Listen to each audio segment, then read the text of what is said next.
حضرت ادریس علیہ السلام کے زمانے میں لوگ بہت بدعمل ہو گئے تھے اور فرشتوں نے بارگاہ الہی میں عرض کی کہ انسان بہت بدکار ہے، یہ تیری خلافت کے لائق نہیں ہے، اس لیے انسان کو منصب خلافت سے ہٹا دیا جائے۔ اللہ پاک کا ارشاد ہوا کہ انسان میں غصہ اور شہوت ہے جس کی وجہ سے وہ زیادہ گناہ کرتا ہے۔ اگر یہ چیزیں فرشتوں کو دے دی جائیں تو وہ بھی گنہگار ہو جائیں گے۔ فرشتوں نے کہا، ہم تو کبھی بھی گناہ کے قریب نہ جائیں گے، خواہ کتنا ہی غصہ اور شہوت ہو۔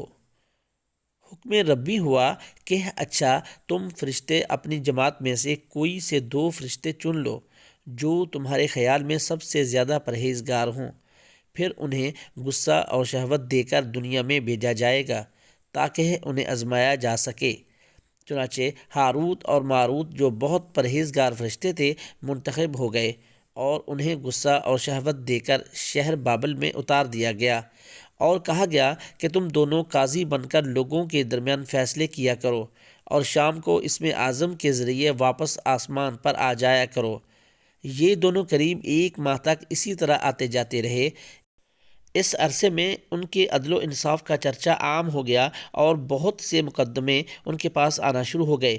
ایک روز ملک فارس کی ایک حسین و جمیل عورت زہرہ نامی نے اپنے شوہر کے خلاف مقدمہ دائر کیا۔ یہ دونوں اسے دیکھتے ہی اس پر عاشق ہو گئے اور اس کے ساتھ بدعملی کی خواہش کی۔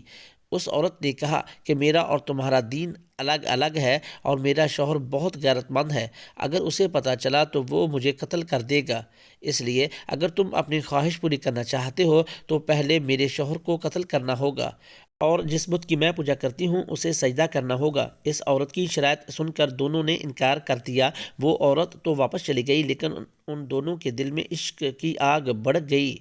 کچھ روز تو ان فرشتوں نے برداشت کیا، لیکن ایک روز مجبور ہو کر اس عورت کو ملاقات کے لیے پیغام بھجوایا۔ اس نے فوراً ان دونوں کو ملنے کے لیے بلوا لیا۔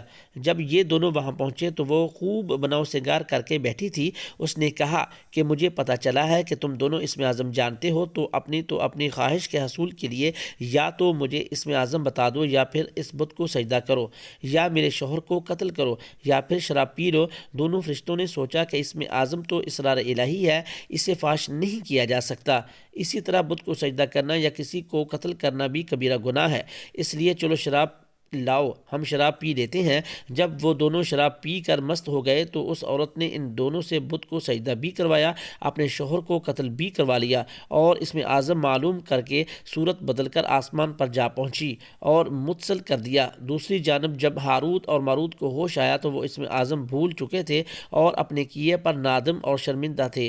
حق تعالیٰ نے فرشتوں سے فرمایا کہ انسان میری تجلی سے دور رہتا ہے، لیکن یہ دونوں تو ہر شام حاضر بارگاہ ہوتے تھے، پھر بھی شہوت سے مغلوب ہو کر گناہ کر بیٹھے، تو اگر انسان سے گناہ سرزد ہوتا ہے تو اس میں تعجب کی کیا بات ہے۔ یہ سن کر تمام فرشتوں نے اپنی خطا کا اقرار کیا اور انسانوں پر لعن طعن کرنے کی بجائے ان کے لیے دعائے مغفرت کرنے لگے۔ اس کے بعد ہاروت ماروت حضرت ادریس علیہ السلام کی خدمت میں پیش ہوئے اور اللہ کے حضور معافی کی درخواست کی۔ آپ نے دونوں کے لیے دعائے مغفرت کی، جس کے کئی روز بعد اللہ تعالیٰ کی طرف سے جواب آیا کہ ان دونوں کو اختیار دیا گیا ہے کہ چاہے تو دنیاوی عذاب قبول کر لیں یا آخرت کا۔ انہوں نے سوچا کہ دنیا کا عذاب ایک نہ ایک دن ختم ہو جائے گا، لیکن آخرت کا عذاب نہ ختم ہونے والا ہے، اس لیے دونوں نے دنیاوی عذاب قبول کر لیا۔ چنانچہ اللہ تعالیٰ نے حکم دیا کہ ان دونوں کو لوہے کی زنجیروں میں جکڑ کر بابل کے کنویں میں اوندا لٹکا دیا جائے۔ اس کنویں میں آگ جل رہی ہے اور فرشتے باری باری ان پر کوڑے برساتے ہیں اور پیاس کی شدت سے ان کی زبانیں باہر کو لٹک رہی ہیں، اور یہ عذاب ان پر قیامت تک یوں ہی شدید رہے گا اور آخر کار ان کو نجات ملے گی۔ یہودیوں کا عقیدہ تھا کہ سلیمان ایک جادوگر تھا جس نے ہاروت ماروت نامی 2 فرشتوں سے جادو کا علم سیکھا تھا اور جس کی وجہ سے وہ بادشاہ بن بیٹھا تھا، اس لیے وہ سلیمان علیہ السلام کو نبی نہیں مانتے تھے بلکہ سینٹ سلومن کہتے تھے اور بادشاہ تسلیم کرتے ہیں، اور سلطنت سلیمان دی کنگڈم آف سولومن کے نام سے مخاطب کرتے ہیں۔ چاہ بابل چاہ کنویں کو کہتے ہیں اور بابل جگہ کا نام ہے، اور وہ یہودی ان خرافات کے پیچھے لگ گئے ہیں جو سلیمان کے عہد سلطنت میں شیاطین پڑا کرتے تھے، اور سلیمان نے ہرگز کفر کی بات نہیں کی بلکہ شیطان ہی کفر کرتے تھے، کہ لوگوں کو جادو سکھاتے تھے اور اس علم کے بھی پیچھے لگ گئے جو شہر بابل میں 2 فرشتے یعنی ہاروت اور ماروت پر اترا تھا، اور وہ دونوں کسی کو کچھ نہیں سکھاتے تھے جب تک کہ یہ نہ کہہ دیتے کہ ہم تو آزمائش کا ذریعہ ہیں، چنانچہ تم نافرمانی میں نہ پڑو۔ غرض لوگ ان سے ایسا علم سیکھتے جس سے میاں بیوی میں جدائی ڈال دیں، اور خدا کے حکم کے سوا وہ اس جادو سے کسی کا کچھ بھی بگاڑ نہیں سکتے تھے، اور کچھ ایسے منتر سیکھتے جو ان کو نقصان ہی پہنچاتے اور فائدہ کچھ نہ دیتے، اور وہ جانتے تھے کہ جو شخص ایسی چیزوں یعنی سحر اور منتر وغیرہ کا خریدار ہوگا اس کا آخرت میں کچھ حصہ نہیں، اور جس چیز کے عوض انہوں نے اپنی جانوں کا بیج ڈالا وہ بری تھی۔ کاش وہ اس بات کو جانتے، اور اگر وہ ایمان لاتے اور پرہیزگاری کرتے تو خدا کے ہاں سے بہت اچھا صلہ ملتا۔ اے کاش وہ اس سے واقف ہوتے۔ سورۃ البقرہ۔ قرآن کے مطابق تفسیر۔ سلیمان علیہ السلام کو جو معجزات عطا ہوئے تھے وہ حکمت عملی کے مطابق ایسے عطا ہوئے جو جادو اور جادوگروں کی دسترس سے باہر تھے۔ مثلا اللہ تعالیٰ نے تمام سرکش جنوں کو آپ کے لیے مسخر کر دیا تھا، اور سلیمان علیہ السلام ان جنوں سے سخت مشقت کا کام لیتے تھے۔ ہوائیں آپ کے لیے مسخر تھیں جو آن کی آن میں آپ کا تخت مہینوں کی مسافت پر پہنچا دیتی تھیں۔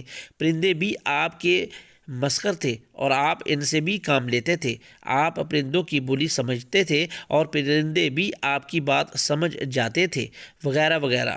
جب سلیمان فوت ہوئے تو ان شیاطین یہودیوں نے کہا کہ سیدنا سلیمان علیہ السلام تو یہ سب کچھ جادو کے زور پر کرتے تھے، اور اس کی دلیل یہ پیش کی کہ سلیمان علیہ السلام کے دفتر میں جادو کی بے شمار کتابیں موجود ہیں۔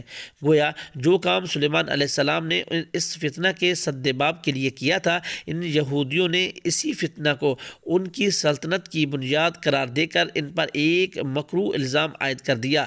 اس مقام پر اللہ تعالیٰ نے اسی الزام کی تردید کرتے ہوئے فرمایا کہ یہ کفر کا کام سلیمان نے نہیں کیا تھا بلکہ ان شیطان لوگوں نے کیا تھا جو جادو سیکھتے سکھاتے تھے۔ ہاروت اور ماروت کا قصہ اور جادو سیکھنے والوں کا ہجوم۔ سلیمان علیہ السلام کے جادو کو روکنے کے لیے اس اقدام کے بعد اللہ تعالیٰ نے یہود کی ایک دوسرا طریقہ سے آزمائش فرمائی، اور وہ یہ تھی کہ بابل شہر میں جہاں آج کل کوفہ ہے 2 فرشتوں ہاروت اور ماروت کو پیروں فقیروں کے بیس میں نازل فرمایا، اور اس آزمائش سے مقصد یہ تھا کہ آیا ابھی تک یہود کے اذہان سے جادو اور ٹوٹکے کی عقیدت اور محبت زائل ہوئی ہے یا نہیں۔ جب یہودیوں کو ان پیروں اور فقیروں کی بابل میں آمد کا علم ہوا تو فوراً ان کی طرف رجوع کرنے لگے۔ ان فرشتوں کو یہ حکم دیا گیا کہ اگر تمہارے پاس کوئی شخص یہ ٹوٹکے سیکھنے آئے تو پہلے اس کو اچھی طرح خبردار کر دینا کہ یہ ایک غلط کام ہے، اور ہم محض تمہارے امتحان کے لیے آئے ہیں، لہٰذا تم اس کا ارتکاب مت کرو۔ پھر بھی اگر کوئی سیکھنے پر اصرار کرے تو اسے سکھا دینا۔ چنانچہ جو لوگ بھی ان کے پاس جادو سیکھنے آتے، فرشتے اسے پوری طرح منتبہ کر دیتے، لیکن وہ اس کفر کے کام سے باز نہ آتے اور سیکھنے پر اصرار کرتے، اور ایسے ٹوٹکے سیکھنے والوں کے ان فرشتوں کے ہاں ٹھٹ کے ٹھٹ لگے رہتے تھے۔